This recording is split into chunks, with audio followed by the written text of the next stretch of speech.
Okay, well, our first case study this week is, where I'm going to hit it off. It's about independent film, as I said.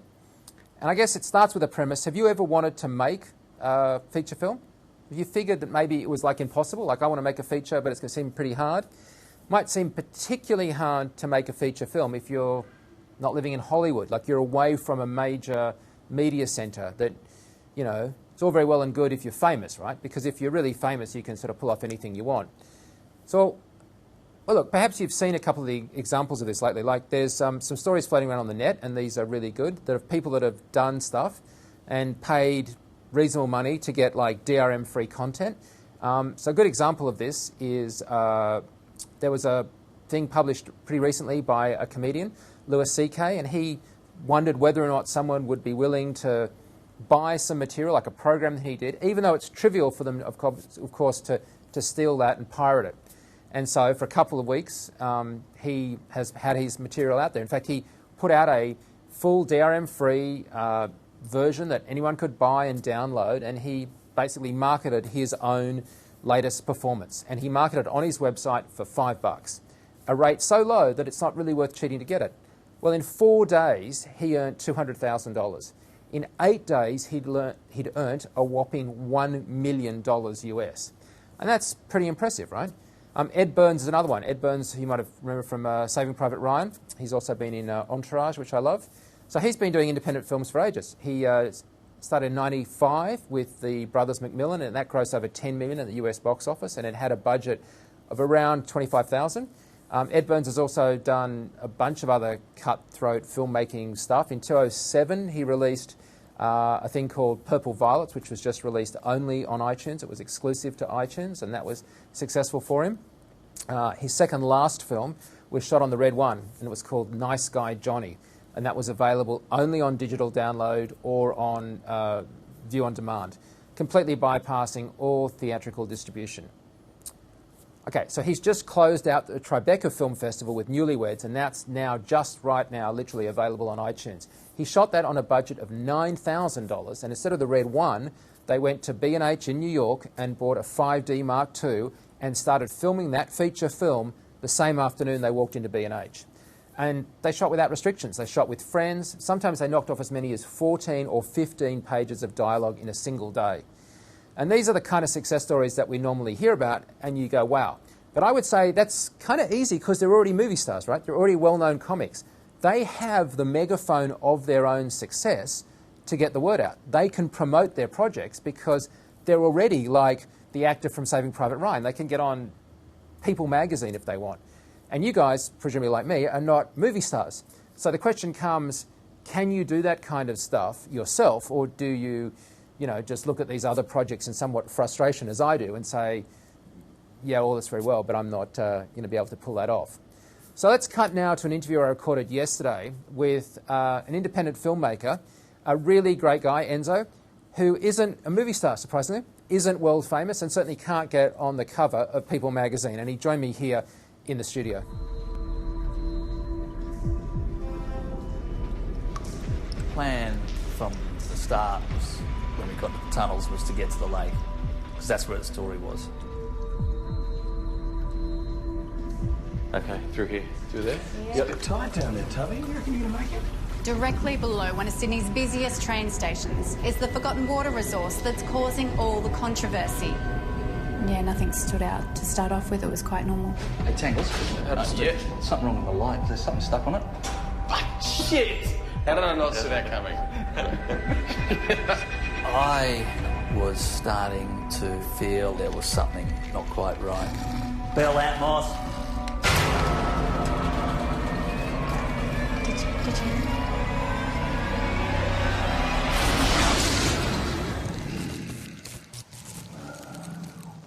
Tangles!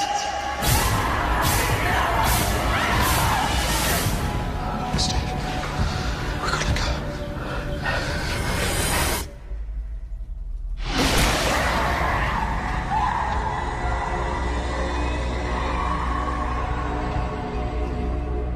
So when did you decide you wanted to make a film? Well, I think that's something that had been bubbling away for quite some time. So it was probably about 2007 we started on this particular one, and started sort of bouncing ideas around for it. So what came first? Was it just you had this awesome idea for a script, or you were determined to make a film and then you wanted to like find a good story? Well, we wanted to make a film and started bouncing some ideas around. This is the one that sort of took, I guess.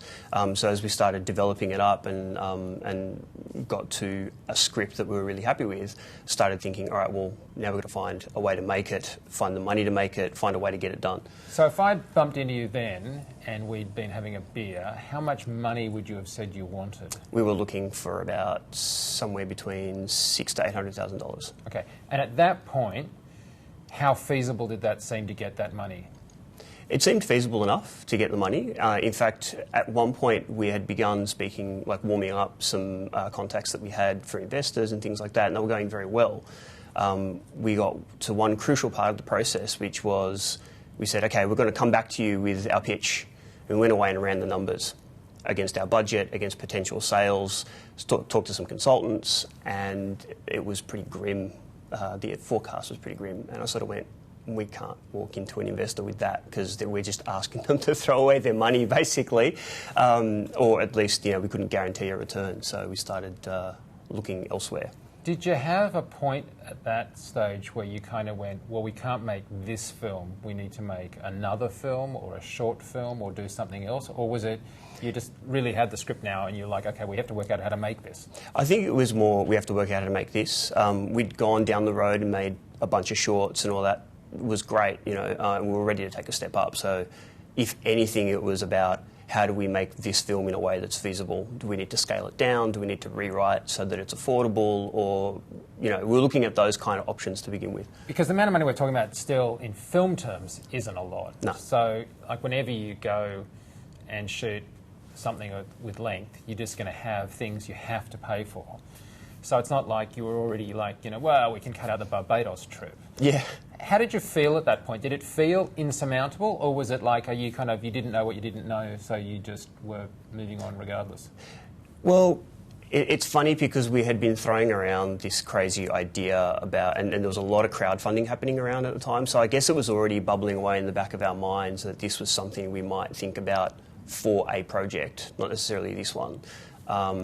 And one night we were sitting around some Korean barbecue and I started geeking out. I've got a 35mm Star Wars frame that's framed of a print, and I sort of went, there's a lot of Star Wars prints around and there's a lot of frames in a movie. And then started doing the math in my head and kind of went, hang on a second.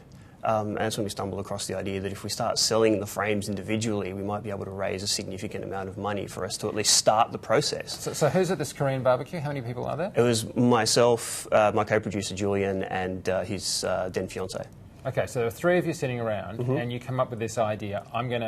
So was it a fully formulated deal? Like, what was the idea out of the Korean barbecue? By the time you got the check, where were you at? We're going to sell frames pre-sell frames of a film that isn't even shot, let alone cut, to raise the money to actually make it. Okay, so on the back of some napkin, pretty much, you're writing out. And so, what did that kind of maths look like at that point? Like, how many bucks did you think you could get for how many frames do you think you'd be able to sell? It was funny because it was more how much do we think we can sell or what do we think we can get, because we started going, all right, well, what are the prices we can put against these frames? If we've got a budget at the moment that's $500,000 and there's on average 135,000 frames based at 25 times 90 minutes, 25 a second plus not time, not 90 minutes, what can we charge to get that? And it wasn't quite working. So we said, well, what if we charge $1 each? What then? It's like, well, then we end up with 135 grand. So then the question was, can we make this movie for 135 grand? And I think the other option was so grim financially that we kind of went, well, people have done it on less, so let's just do it. So you figure, okay, I'm going to sell a frame for $1. So then I guess the web was a pretty natural part of that, right? Absolutely, because that was the germ of the idea. Obviously, we spent weeks, at least not months, developing the overall model and going, well, hang on, if we're going to do this, it's still, even if we raise $135,000, it's still $135,000. We don't want to just throw it to the wind. Like, how do we turn $1 on this? How do we turn it into a profitable exercise, as well as hopefully one that'll get us some publicity and get us noticed as filmmakers? So at another Korean dinner or subsequent meeting, did you kind of go, well, hang on, what if we only get half the money? Do we have to give it back?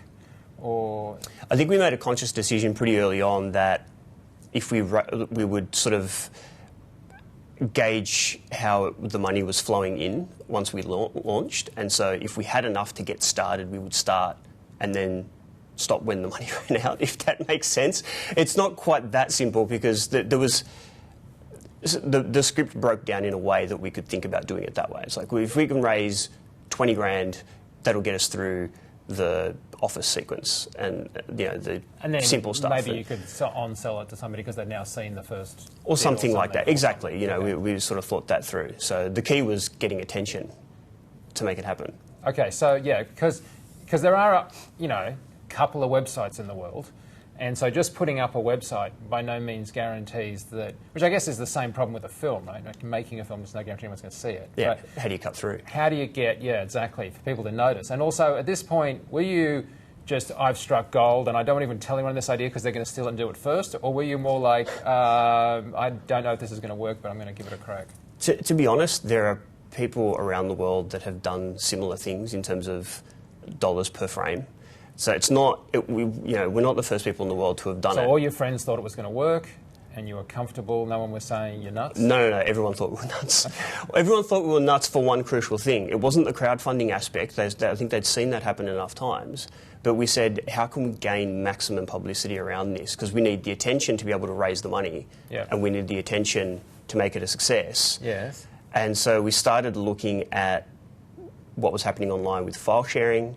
Piracy was the buzzword of the year, it would seem, and so we started looking at torrent releases and how they worked, and realised that if we tried to crowdfund a movie that looked like it had some production value to it, and we weren't asking for a hell of a lot of money, and then at the end of the day we were going to give it back for free, to the peer-to-peer community, that might actually attract some attention. So just back up here a second. You're going to make the film at $1 a frame and then give it away, or just give it to the people that paid the $1? We're going to give it away. Okay, so it doesn't immediately strike you that there's a profitable way to make money for not selling something? Immediately, no. That's why everyone was saying we were insane. Okay, so what was the answer at whatever meal that came up when somebody said, I'm sorry, I thought we wanted to actually make something that was going to be profitable. Be profitable, and if we give it away for free, notwithstanding the fact you've still got to make it for a much lower budget, and oh, by the way, you haven't even got that money yet, but yes.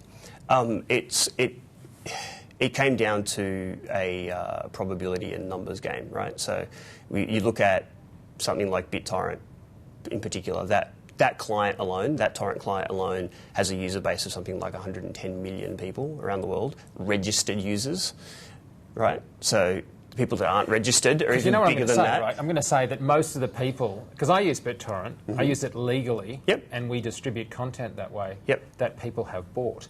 But I am acutely aware that a lot of people use BitTorrent precisely so they don't have to pay anything. Now, of course, you're giving it away for free, so you're not worried about them paying. That's right. You've got a lot of people that are a potential audience, but I still don't see the equation. I'm one of those people that's saying I don't see the equation of how that gets you to a profitable position. Exactly. Well, the first key to think about is that we crowdfunded this, so these people were buying frames. They weren't investing money. True. So we didn't have to pay anybody back, no matter how much money we raised out of the crowdfunding exercise. So whatever dollars we turned after that was a profit. Okay. So if we made 10 or 10 million, we didn't owe anybody anything. Right. So if you managed to get it widely known, you might be able to make it profitable. Exactly. Okay. 110 million people, if we capture that much of that market in people downloading it, and then that much again of people buying a DVD, we've made some money. Okay. Well, let's put aside the sort of funding of it for a second. Now, even the distribution of it. Yep.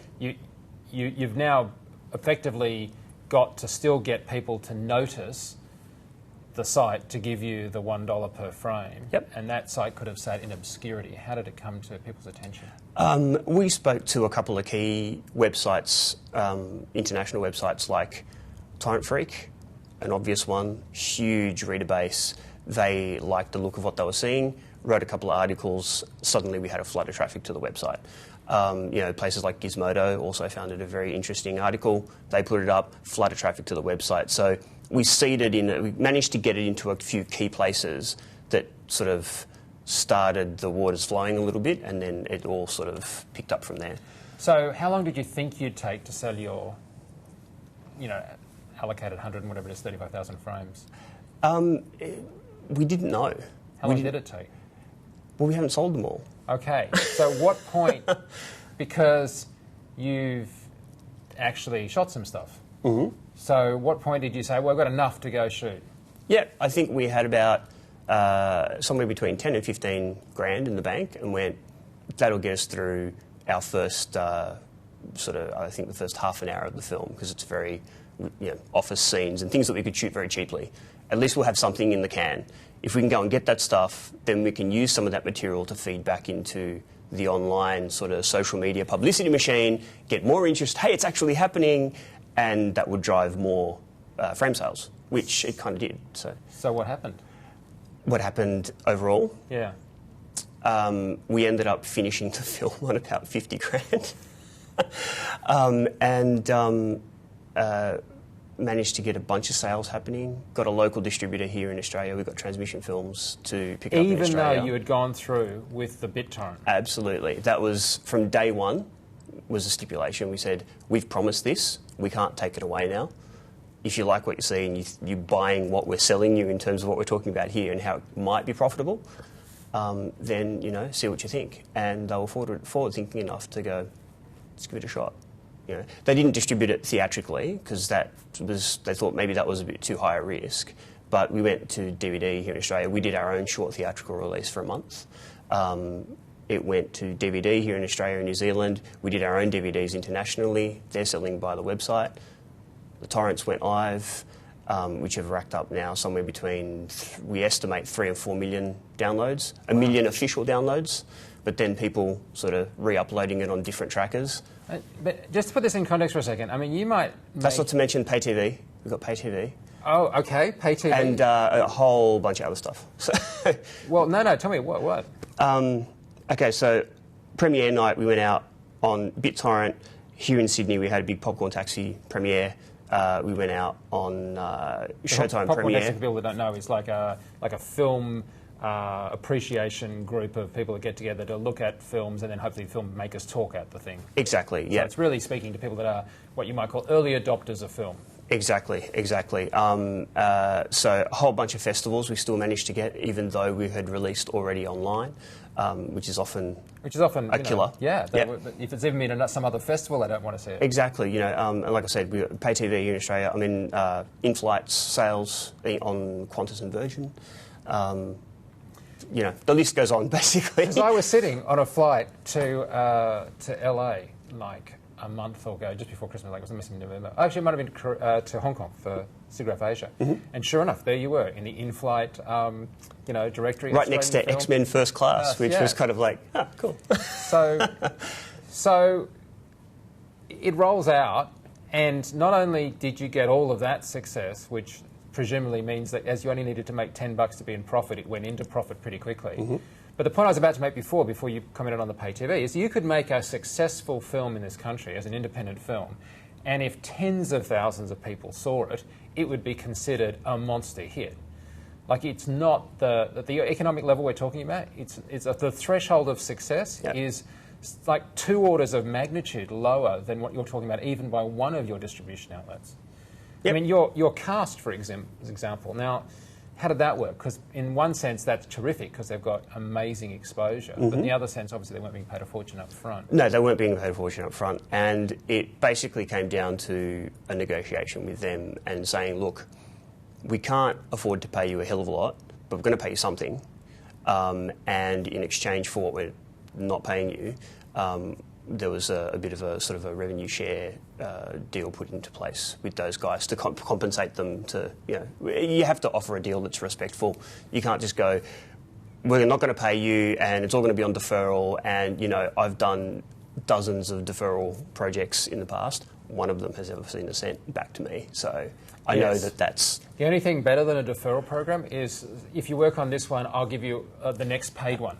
Which has even less chance Exactly. And we didn't push them at all. We just went, look, that's the deal. We understand it's not a fantastic one. You either want to do it if you don't or you don't. And if you don't, then that's cool. No hard feelings. We get to walk away. And But it has literally been phenomenal exposure for those actors. It has. And for us. It's just... I thought it would be... Well, you actually get invited now to speak at events and get lauded as this visionary producer. And Go figure, huh? Yeah. I literally winning awards, right? Yeah. The film's won a bunch of awards at festivals, and Jules and I won a SPAA Award for Independent Producers of the Year this year. It's just congratulations. Thank you, but it's a little bit. SPAA that doesn't know, that's our version of it's the Screen Producers Association. So in Australia, that's a very prestigious group, and it's like a guild in the US. Yep. And so if we had an Oscar, that would be the stepping stone to that. Because that's really being recognised by your peers. That's not a populist vote. Exactly. That's a producer-led group. Yep. Which is pretty phenomenal. I mean, congratulations. But Thank you. It is remarkable. Now, I want to say that firstly for disclosure, we were happy to lend you some kit and stuff, and that's about it. But it is the case that if you had made a crappy film, this wouldn't have happened. It isn't enough just to be clever with the marketing of it. You can't take any piece of That's right. roll it out. That's right. And that was something that we were very conscious of as well. Once we started getting all this hype, it's kind of not only did we have to deliver a film now, we actually have to deliver a good film. Otherwise, everyone's efforts will have been in vain. So did you... it must have been reviewed. How was it received by the critics? It was received remarkably well, actually. The one criticism that seems to come up a lot, which we kind of knew going in, is the whole, the film, for anyone that hasn't seen it, is told like a documentary. And not like a found footage documentary where it's all shaky cam off the shoulder stuff, but we have sit-down interviews with people that survived the ordeal. So in some ways, you already know who survives. You don't necessarily know who dies, because we don't necessarily have interviews with everybody involved, but that was a major criticism. We knew it would get talked about. It got talked about, either in the good or in the bad, but it got talked about, so we figured that was a bit of a success as well. So what's the lesson coming out of this? Because you and I have discussed that it isn't enough just to say to somebody, hey, get off your butt and go make a film. Because quite frankly, if the film ends up only sitting on your hard drive at the end of a Final Cut edit, it hasn't really succeeded in a film because it hasn't found an audience. That's right. Well, the audience is crucial. You have to make a film for an audience. You need to know your audience to be able to make a film. And so if you're just going to make a film because you want to make a film, but you don't know how it's going to find an audience or even who your audience is, it's a pointless exercise, I think. The other thing that we got out of it very much was just think outside the box. At every stage, on every level, yes, think outside the box. Yeah, because you were doing clever things with locations, you were doing clever things with a bunch of stuff. Because the budget you ended up with was still a fraction of the budget that was a fraction of the budget that it had been at the outset of the project. So how do you feel about it now? Do you I'm glad I did it, but if I'd known what I was going to get into, I never would have done it? Or is it the best thing you've ever done? No, I don't think I regret a second of it. It was, even the painful stuff was, great experience and a hell of a lot of fun. And we've got a film that I'm really proud of and that everyone seems to be liking, so... So where to from here? Is it now that you just want to use this as a springboard to get into a normal studio film? Or do you feel that there are other kind of projects like this that are outside the box for you? Yeah, look, we're treading very carefully as to what our next step is. But, for example, the very next thing we're doing is a web series. We were lucky enough to pitch for a competition with a local TV station here, and now we've been given a budget to make a 7-part web series. So, again, that's going to go online for free. Dramatic? Yes. Yeah, right. Yeah. So, that works for us because it's very much working in the same space, the whole online thing.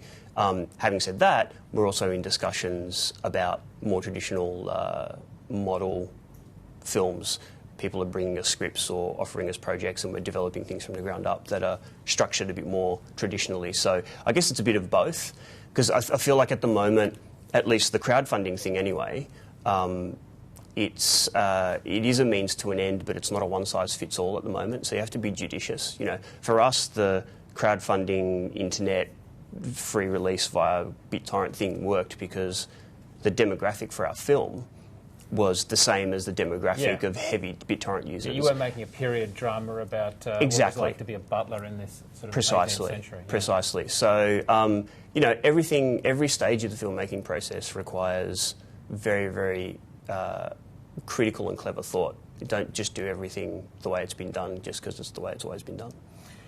But if you get that balance right, that you've got a story and you can connect with the audience, even if it is, as in your case, going to odd locations at odd hours in the day and night and borrowing things from friends and stuff, you still found it like a really rewarding experience, which is terrific. Yeah, absolutely. You know, and also I think because of the nature of the project, everybody involved was very much, everyone wanted to be there. You know, it wasn't like we were forcing people there and people were there, oh, it's just a paycheck. It's like, well, it wasn't a paycheck. So if they were there, they wanted to be there. So is the three that were at the Korean restaurant still the three you refer to when you say we are now getting a web series, or has that shifted and changed? It's myself and Julian who form Distracted Media. So because it seems to me that one thing that I've noticed in younger filmmakers, and for that matter, actually successful filmmakers that have gone on, is that you tend to get, now I don't know what the word is we should use for this, but it's almost like a posse, a team, a group.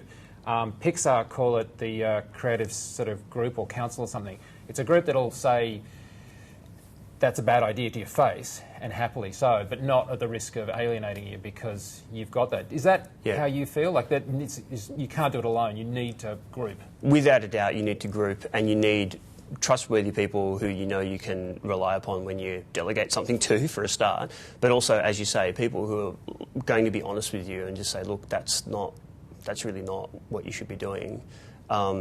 Whether that's right or wrong, you still need to hear that, take it on board and consider it, right? Yeah. So, you don't have to do what they say, but you need to be open to hearing those ideas. That's it. And when you're working on ever-reducing budgets and tiny budgets as well, having people you've worked with before, there's just an amazing shorthand that happens after you've been in a hothouse with people on a project that things get done a lot faster.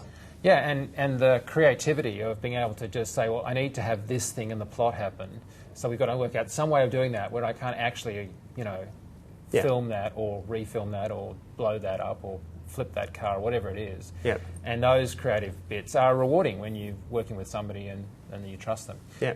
Yeah. Well, congratulations on the film. Thank you very much. Congratulations on being awarded like hottest producer, cleverest bastard in the planet. Well done. Thanks, man. Thanks very much.